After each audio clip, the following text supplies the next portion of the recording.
Tomorrow night, Wednesday, February the 22nd, at the West End Cultural Centre, Winnipeg's GroundSwell will present the fifth live concert of their 2022-23 season. Called Winter City Speaks, this concert will feature the Toninato Thiessen Duo, which consists of the unusual combination of viola d'amore and baritone saxophone. Using these instruments in combinations with sounds of nature and process effects, the Toninato Thiessen Duo will create soundscapes that will be sure to draw listeners in and completely engage the audience. And joining me here in the Classic 107 studio, I am joined by Ida Toninato and Jennifer Thiessen of the Toninato Thiessen Duo. Hi, Jen, and hi, Ida. Chris. Thanks for having us. Nice to have you here. Nice to be here. I first want to start out by talking about how the two of you met and how you came together. Jen, as a string player, you don't bump into too many baritone saxophone players on the loop. How did the two of you meet, and how did you start collaborating together? We first met, we were both musicians with the contemporary dance company La La La Human Steps from Montreal, and the instrumentation of their live music ensemble for their last show, actually, it was called New Work, and they always worked with live musicians on stage. We were a quartet. It was saxophones, I should say. Yeah, three different saxophones, viola, cello, and piano. So we met. We both lived in Montreal at that time, but we had never crossed paths yet. So we met preparing the music and then touring for 2 years together. That was 2010. Yeah, right? Yeah, it was a while ago. Yeah. And then we realized that we both had a common interest in contemporary music and improvised music. Yeah. So we started to get together in different combinations, and we decided to keep working together because actually viola d'amore, and baritone saxophone fit really greatly together. Huh. You wouldn't think so, I mean, because of the two timbres, but it really fits, eh? It's actually the timbres that go well together. The challenge is volume sometime and blend, but when we're even just lightly amplified, or if we use the space in a way, place ourselves with distance, that kind of thing, then we can balance that sort of manually. But the timbres of the sax and the viola, or especially viola d'amore, which goes a little bit lower, right? It's really surprising actually how there is a connection there and a blend. And then through improvising, we kind of developed a musical language, certain sounds that we actually share or that have something in common, like harmonics on the strings correlate to multiphonics on the sax, that kind of thing. We actually found certain sounds that both of us make that sort of spoke to each other, I guess, in a way. Oh, that's fantastic. And the duo has produced results. You were nominated for a Juno in 2019 for your album, The Space Between Us. I'm going to ask this to both of you. How did it feel to be nominated? Great! You start? Yeah. Yeah, it was incredible. It was really an honor. To be nominated for a Juno, you actually apply, which is something most people don't know. But we were in a phase, we were thinking big. So we were like, let's apply for the Junos. And we were really happy with our album, which we had made. We recorded it ourselves and mixed it ourselves. And we were really happy with it. We were like, let's think big and submit it to the Junos. And yeah, when we heard that we were nominated, it was really thrilling. And Ida, how was it for you? Exactly the same, very thrilling. But I think we're really proud because that album feels so personal. We were kind of digging very deep in what the space between us is. Like, what does it mean to be playing music together? What type of sound we really love? That energy, that thing that we share that feels so unique to us. Yeah. And we put so much care in that album. And yeah, it felt like, I don't know how to say that. A great pride. Nice. And for Classic 107 listeners, The Space Between Us is available on the iTunes store. It's a great disc. And all the various platforms. So the concert tomorrow night is in sort of two big chunks. There's the first half, The Space Between Us, and the second half, Winter City Speaks. I want to start actually with the Winter City Speaks portion. I find the start and the evolution of the project super fascinating. Can you talk about how the project started and how it evolved, especially through the pandemic? Ida, maybe you can start, and then Jen, jump in as you see fit. So we both have a common interest in field recordings. We like to take walks and just listen to the sound around us. And so we wanted to integrate that in our creative process. Mm-hmm. And we also, like Jen is a singer-songwriter as well. So she writes songs. And I wanted to kind of open up to that world that I've never been a part of. So we decided to work on sounds of winter and that idea of being dormant, being hibernating for a while, to kind of gestate something. And when the pandemic happened and we couldn't get in the studio together, we found a really interesting creative process. We started to send each other postcards. So sonic postcards, once a week or once every 2 weeks, I don't remember. And so we were like doing the work in our studio, but personal studio without getting together. And we played with sounds that we recorded. We used the postcard to share ideas, texts, writings, kind of effects we were working on. And our only mission was to send clips of what we were doing that like needed to have an idea of being a piece, but not very, not very well mixed or whatever. Right. Just go back and forth with sending each other material. And then that kind of created the base of the work. And then out of that emerged ideas that we kept going back to. Right. And then we got together for a few residencies. Nowadays is the last residency to get ready for the show. And we have brand new materials. We have a couple of songs. Some of them are structured. Some of them are more like free-flowing. Mm-hmm. We have texts. We came up with a really different energy, really different music that still feels very personal and very much like us. So I'm super excited to be sharing this. Mm-hmm. And I was reading you recorded sounds of Montreal and the St. Lawrence River, right, Jen? Yes, that's right. So a lot of that recording happened during the pandemic, but it did start before. I think we couldn't, without knowing it, we couldn't have set ourselves up better to be able to navigate the pandemic with our creative process, because we were doing field recordings, and that just really amplified during the pandemic time. And we live in different neighborhoods, and even public transportation in Montreal, and we had a curfew for a long time in Montreal. We couldn't even be at each other's homes or studios. So this sonic postcards idea was, I don't think we ever imagined that we would actually be using those in the final work. It was just to keep the ideas flowing and to keep ourselves, I mean, in some ways to give ourselves something to do, stay connected, to have, I think it was Mondays. Mondays sticks in my mind. Every Monday for a period of time, we had a deadline. I have to I have to get my sonic postcard ready to send to Ida.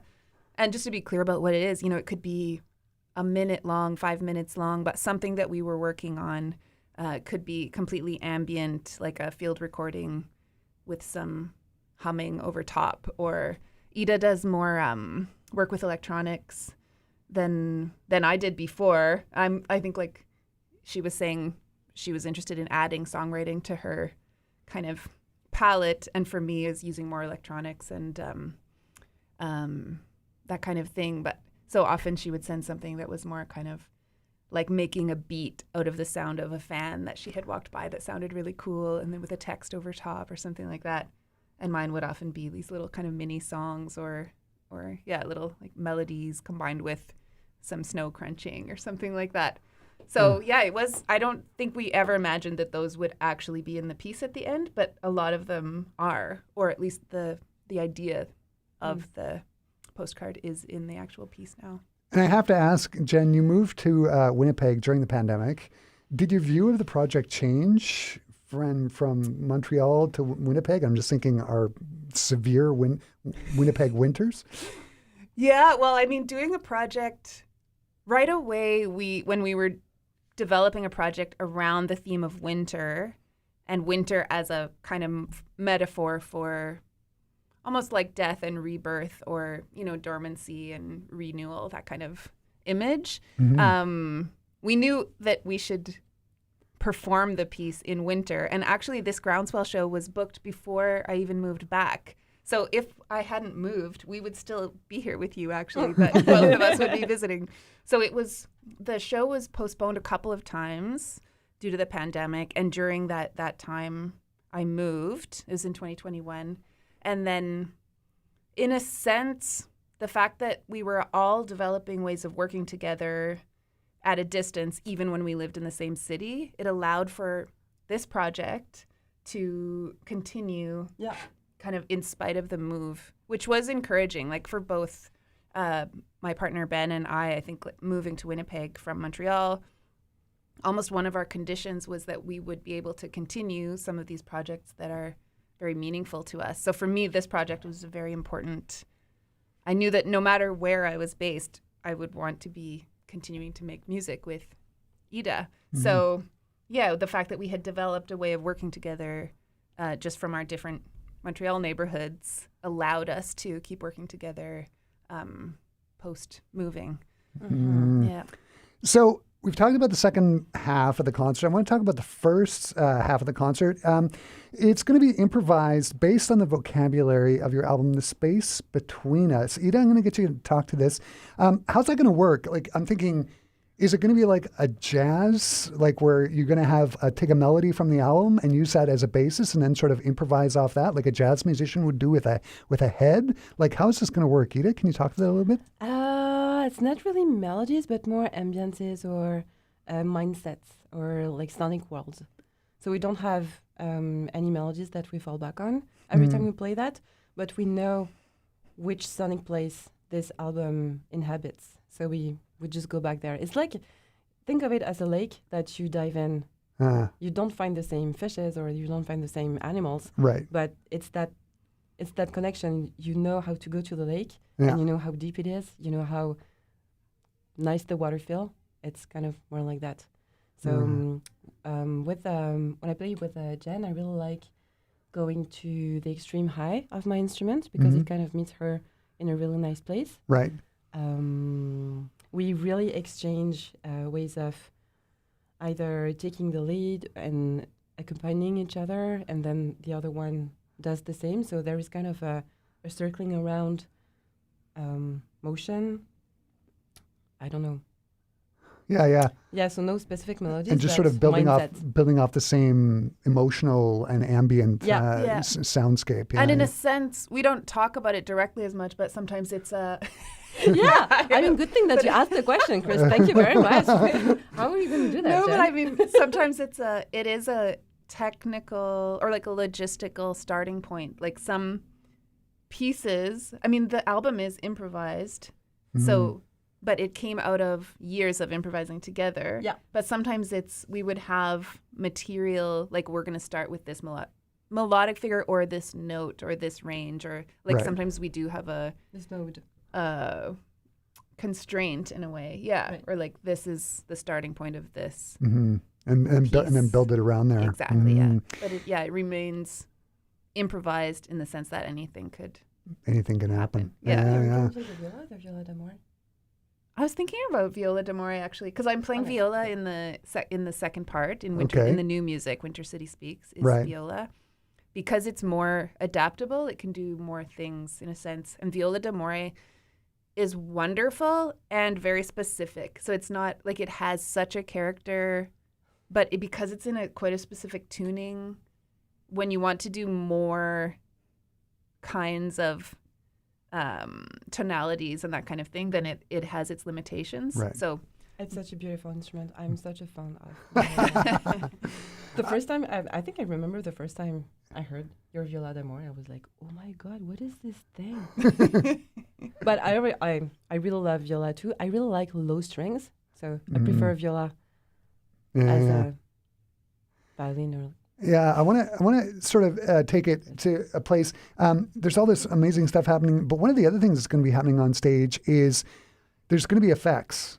And this is something that I find super cool and super unique. Now I'm going to get you to speak to the effects that you're going to be using on stage. Ida, I'm going to start with you. There's going to be some electronic effects. Can you talk about some of the effects that you're going to be using? Sure. I use very simple effects. I have a lot of filters. I really like to work on the voice to kind of give it different type of characters. So I either go with lots of reverb, echo, delays, but I also like to have it higher pitched with filters. I use beats. I have a few beating sessions. I use one synthesizer. I really love beating sounds, so I kind of make them friction together and create those beating patterns. Yeah. In terms of effects, I would say it's kind of what's that word? Not general, not easy, very straightforward. Yeah, straight Delays, ahead. reverb, Yeah. filters, And Jen, how saturation. about you? What effects are you going to be using? I'm using pedals. So Ida uses Ableton, so it's like through her laptop and like a mixer. What do you call like a control board? What? Yeah. She is developing and using effects that way, and I'm using pedals, like guitar pedals or whatever you want to call them, but sort of analog manual pedals. So I have a pedal chain, and I'm using, also quite simple, like reverb, delay, a harmonizer pedal, and looping. Yeah. And some like octave shifts.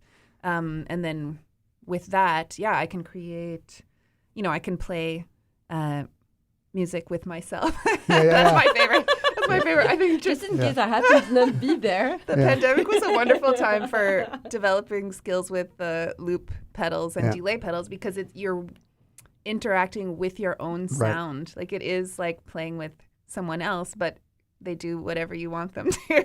and for our classic 107 listeners, I've seen these loop pedals work, and it is super cool. Like, it's a really great effect, and this in combination with Ida's voice and some of the other things it's going to be great. I got to ask, are there going to be any? I know that you can use pedals to kick off effects off a laptop. Is there going to be any of that happening as well, or no?